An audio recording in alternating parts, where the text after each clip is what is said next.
الله الله أكبر الله أكبر ولله الحمد الله الله أكبر الله أكبر الله أكبر لا إله إلا الله الله أكبر الله أكبر.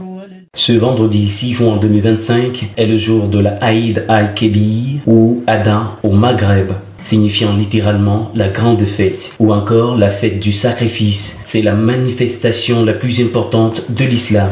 C'est une fête qui représente beaucoup la communauté musulmane du Cameroun et du monde entier.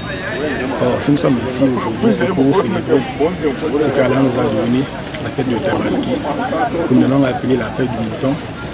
Et on va bientôt commencer, ça va commencer à 9h et je pense que d'ici 10h nous aurons terminé. Et après il y aura une festivité, on va accueillir tout le monde, les voisins, musulmans comme chrétiens, pour le vivre ensemble. Merci.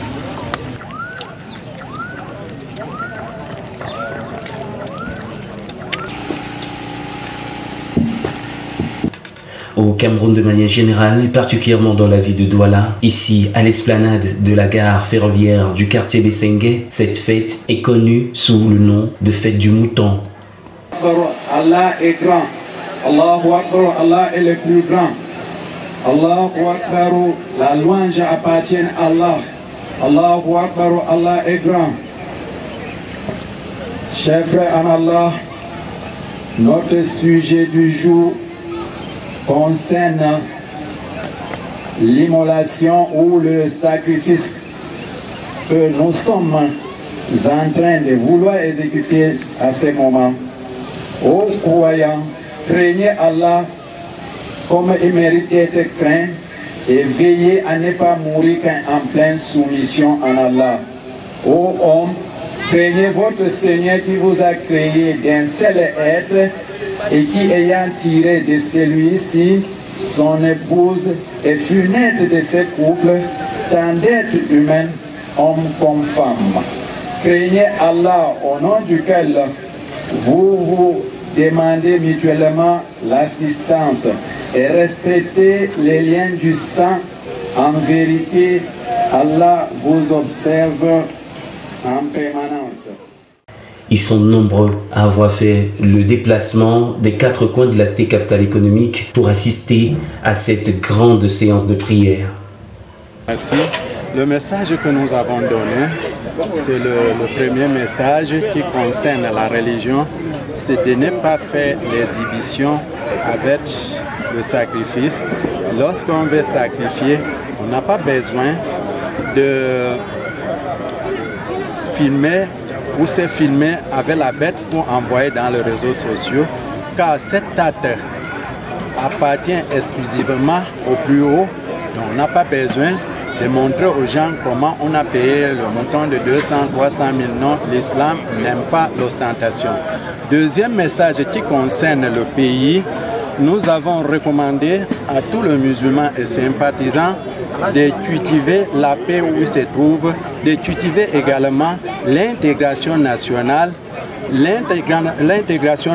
par laquelle notre cher gouvernement n'aménage aucun effort pour consolider ces liens-là, parce que lorsqu'il y a l'intégration nationale, il y a la paix, tout le monde mène sa vie comme il se doit. Mais lorsqu'il y a des ordres, personne ne peut plus se contrôler.